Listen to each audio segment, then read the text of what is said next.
Good morning, third graders. So we're in for another few chapters of the one and only Ivan. And so right now, if you don't have your reader's notebook or your notes for Read Aloud, go grab those before continuing. So pause this video, go grab what you need, and then come on back. So what I love about this book is that the more we read it, with every new chapter, we find out a little bit more about a character. It's almost like we're uncovering another layer of that character. And so I want you to be ready to add any new information that you are gathering about Ivan, Stella the elephant, Bob the dog, Julia the little girl, and maybe even some other secondary characters like Mac, who is the owner of the Big Top, and also Julia's dad. Okay, so be ready. So right now, check your notes. Do you have a section for Stella, Ivan, Bob, Julia? Those are the main four. I think you have those already. You may want to add a section for Mac, and you may want to add a section for Julia's dad. So pause the video, do that now. And you spell Mac, M-A-C-K, Mac, just like it sounds. Okay, so here we go. Next chapter is actually called Mac. Usually, Mac leaves after the last show, but tonight he's in his office working late. When he's done, he stops by my domain and stares at me for a long time. George joins him, broom in hand, and Mac says the things he always says. How about that game last night? And business has been slow, but it'll get better, you'll see. Mac glances over at the picture Julia is drawing. What are you making? He asks. Oh, it's for my mom, Julia says. It's a flying dog, and she holds up her drawing, eyeing it critically. She likes airplanes and dogs. Says Matt murmurs, sounding unconvinced. He looks at George. Hey, how's the wife doing anyway? Oh, about the same, George says. She has good days and bad days. Because remember what Ivan said about Julia's mom, how she used to work at the Big Top, but she became a little sick. So we think that Julia's mom's probably kind of sick at home. Oh, she's got good days and bad days. Yeah, don't we all, says Mac. Mac starts to leave, and then he pauses. He reaches into his pocket, and he pulls out a crumpled green bill and presses it into George's hand. Here, Mac says with a shrug. Buy the kid some more crayons. And Mac is already out the door before George can yell, oh, thanks. Oh, so Mac, it opens with him just kind of staring. It says, when he's done, he stops by my domain and stares at me for a long time. It sounds like Mac's kind of worried, isn't he? And yet then at the end of the chapter, he kind of, I don't know if you've seen people do this, sort of like pass off money. He like presses the money into George's hand and says, hey, go buy the kid some crayons. Isn't that so sweet? Next chapter, not sleepy. Stella, I say after Julia and her father go home. I can't sleep. Of course you can, she says. You are the king of sleepers. Shh, Bob says from his perch on my belly. I'm dreaming of chili fries. I'm tired, I say, but I'm not sleepy. What are you tired of? Stella asks. I think for a while. It's hard to put into words. Gorillas are not complainers. We are dreamers, poets, philosophers, nap takers. Well, I don't know exactly. I kick at my tire swing. I think I may be a little tired of my domain.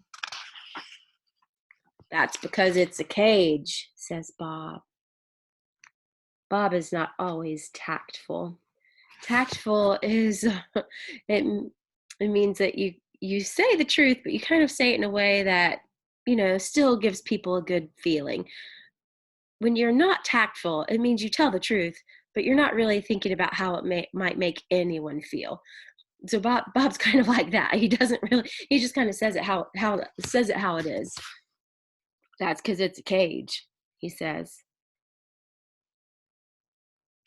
I know, Stella says. It is a very small domain. And you're a very big gorilla, Bob adds. Stella, I ask. Yes? I noticed you were limping more than usual today. Is your leg bothering you? Just a little, Stella answers. I sigh. Bob resettles and his ears flick. He drools a bit, but I don't mind. I'm used to it. Try eating something, Stella says. That always makes you happy.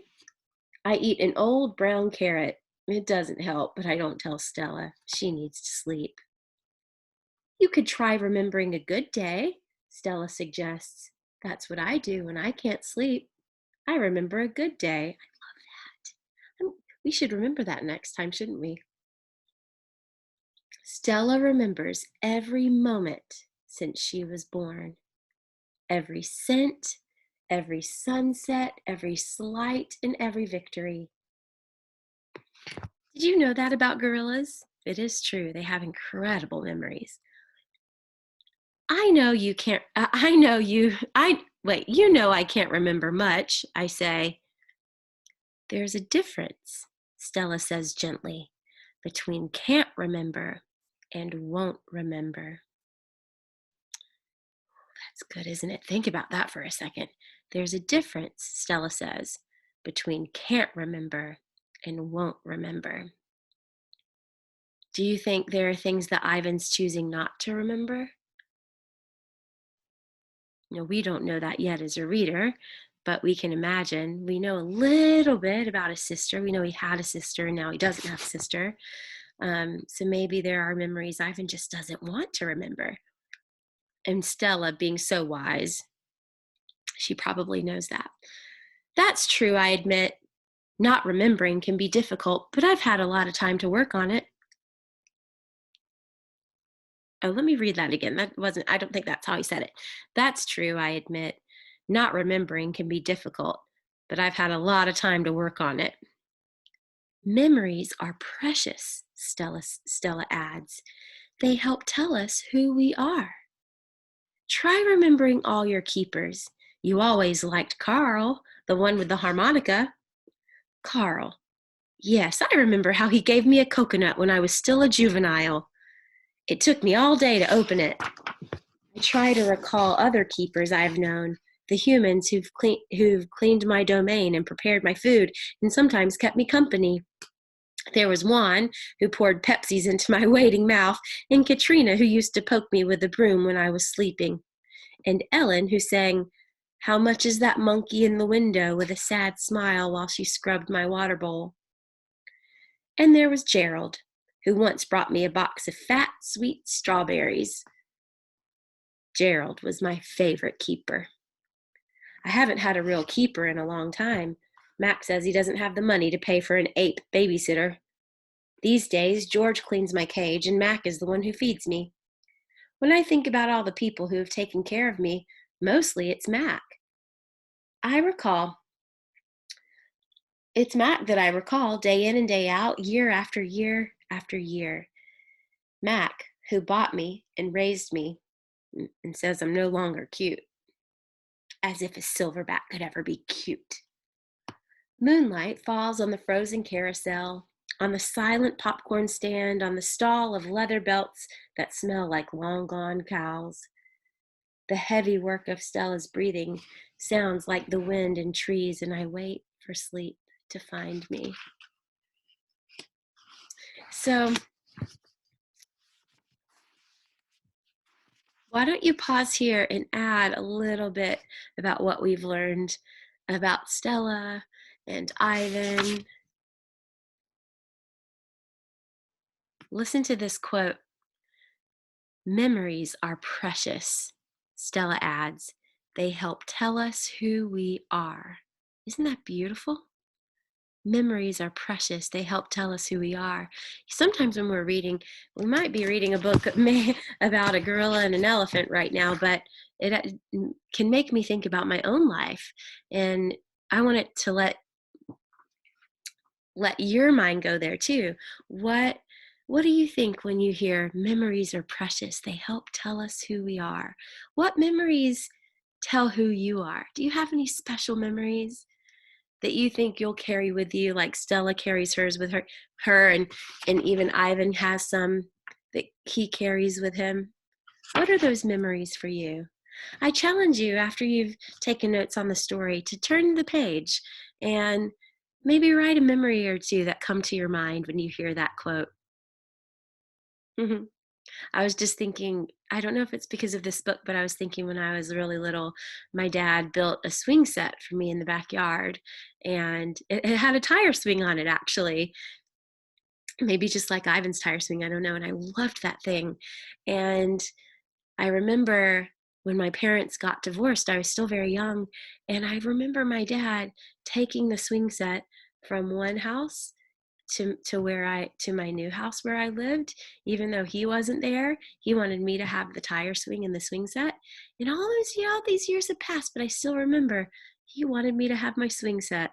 And that, I think that's a memory that helps tell a little bit of me, and memory I kind of keep with me. And then I remember things like being stung by a bee for the very first time when I was probably 4 years old. Do you remember things like that from a long, long time ago?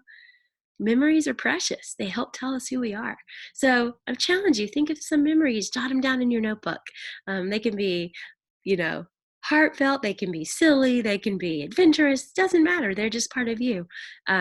So thank you, Stella, for helping us think of that. And we will see you tomorrow.